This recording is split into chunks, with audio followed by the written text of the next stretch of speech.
Madame la députée. La parole est à Madame Géraldine Bagné pour le mouvement démocrate et apparenté pour 5 minutes.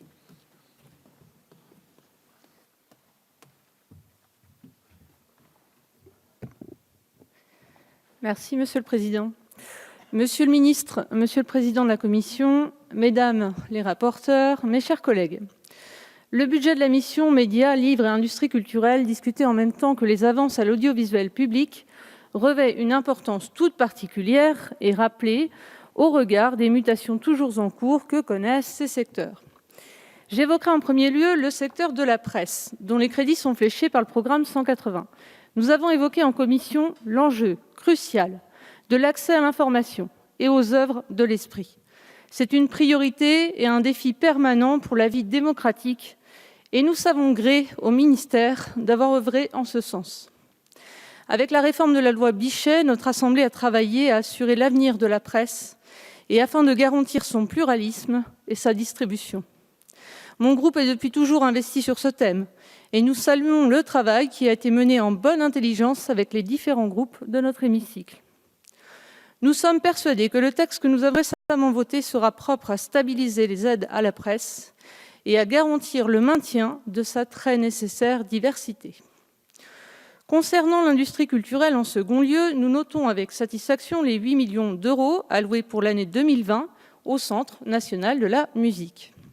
Ce centre trouve toute sa place depuis sa création actée dans notre hémicycle le mois dernier, à côté du Centre national du livre ou du Centre national du cinéma.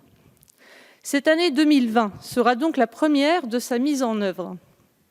La filière attend naturellement beaucoup de ce lieu fédérateur. De fait, la concurrence internationale est forte dans ce secteur et il est important que nous donnions à l'établissement la capacité de regrouper les leviers d'action, quelque peu dispersés jusque-là, en faveur de la filière musicale. Certes, nous entendons les inquiétudes des acteurs du secteur sur la somme allouée qui serait insuffisante. Néanmoins, il s'agit d'un budget en augmentation et qui aura vocation, après un premier exercice et une évaluation, à être réajusté. Je me permets toutefois de vous alerter quant à l'impératif de sécurisation des dispositifs de soutien existants, tels que les crédits d'impôt musique ou les aides à l'emploi du fonds PEPS, et que l'établissement devra gérer.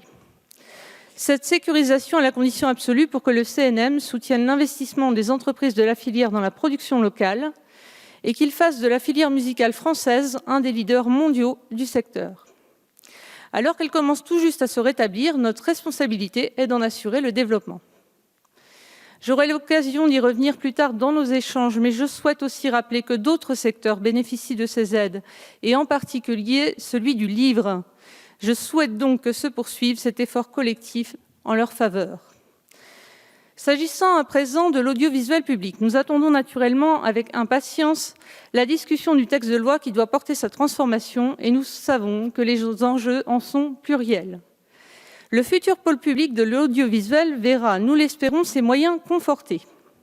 Surtout, il importera à l'avenir que l'État puisse tenir ses engagements en matière de financement, de manière à ce que nous ne nous retrouvions plus dans la situation de devoir nous déjuger sur la poursuite des différents contrats d'objectifs et de moyens avec les sociétés publiques.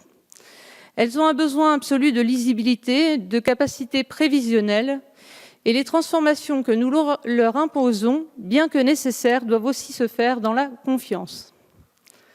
Le futur groupe France Médias fusionnera les lignes budgétaires des multiples chaînes actuelles.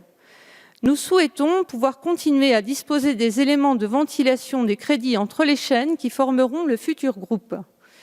Le contrôle des parlementaires demeure en effet essentiel dans le sillage de ce que nous avons engagé depuis plusieurs années maintenant. Le sort de notre audiovisuel extérieur, notamment au regard de l'importance de la francophonie et de l'enjeu du cinéma à l'export, est un objet d'attention tout particulier pour nous, comme pour d'autres orateurs qui m'ont précédé.